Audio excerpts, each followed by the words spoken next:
विरोधात बोलत. अरे तुम्ही एक माय बापावर एक विचार करा. अरे मी केलंय का इतक्या माझ्या विरोधात बोलत तुटून पडले. बरं ते झालं तिसरी टोळी तयार केली. ते आता ढाकू माको नाही का देव दे हंडी ढाकू मको देव एवढा दिसतो का देव एवढाच आहे. मग आता जवळ भाग्याला माझ्या गुडघ्याचं वाटीलाच लागत होता गाडी. डोंगाडावर पॅन्ट फाटलेले ठिगळ शिवलेली ती पॅन्ट ते ढाकू नको तेव काहीतरी म्हणला मला. आता जर मुंबईत मराठी आले तर तुम्हाला नाही मुंबई सोडून जावं लागायचं. आता तुम्ही यांना मुंबईत डांबरण भेटलं हे काय करते तुमचे. मी म्हणतो एवढे चाळे करायची फडणवीस साहेबांना काही गरजच नाही. सगळ्यात सोपं मराठ्यांचा हक्काचं आरक्षण मराठ्यांना द्यावं हे मराठी त्यांना डोक्यावर घेऊन नसते. पण आडवा चालला की मराठ्यांनी कार्यक्रम लावला म्हणून समजायचा. आणि मराठ्यांना एक विनंती माझी या सोलापूर नगरीत बस करा जरा. आता नेत्यांचं उद करायचं बंद करा. 10 वर्षात मराठ्यांचे 90% पोरं तुम्हाला सुशिक्षित बेकार आणि बेसनी झालेले दिसतील. या पापाचे धनी तुम्ही बनू नका. तुम्ही जर नेत्याचं आणि पक्षाचं उद करत राहिलात तर तुमच्या डोळ्या जगता तुमच्या पोरांना आत्महत्या केलेल्या तुम्हाला बघावे लागणार. समजून घ्या माझे तळमळ आणि तळतळ. खोल जाऊन विचार करा. परिस्थिती हाताच्या बाहेर जाऊ देऊ नका. वाईट परिस्थिती मराठ्यांवरती मराठ्यांच्या पोरांचे आत्ताच हाल चालले. तुम्ही जर पक्ष आणि नेता मोठा करत राहिलात तर आपल्या लेकरांचं वाटलं होईल. तुम्हाला फरक सांगतो. ओबीसीचे काही नेते आरक्षणाला आणि जातीला महत्व द्यायला लागले, पक्षाला नाही. थोडे भानावर या मराठ्यांचे लोक.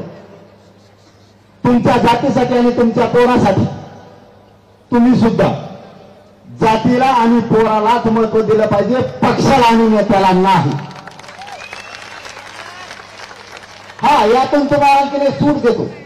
आधी तुमच्या जातीला आरक्षण मिळून द्या, तुमच्या पोरांना आरक्षण मिळून द्या. तुम्हाला ज्या पक्षात काम करायचं त्यात का आमची काय हरकत नाही. पण त्यांच्यासारखं वागायला शिका, पर्याय नाही. मी यानंतर कोणत्या नेत्यावर टीका नाही करणार. त्यांना काय करायचं करू द्या. आता त्यांनी ठरवलं मला घेरायचं, मला उघडं पाडायचं त्यांनी ठरवलं. चारही बाजूनं यांनी टोळा उभा केला. पण मी काय यांना हरत नाही.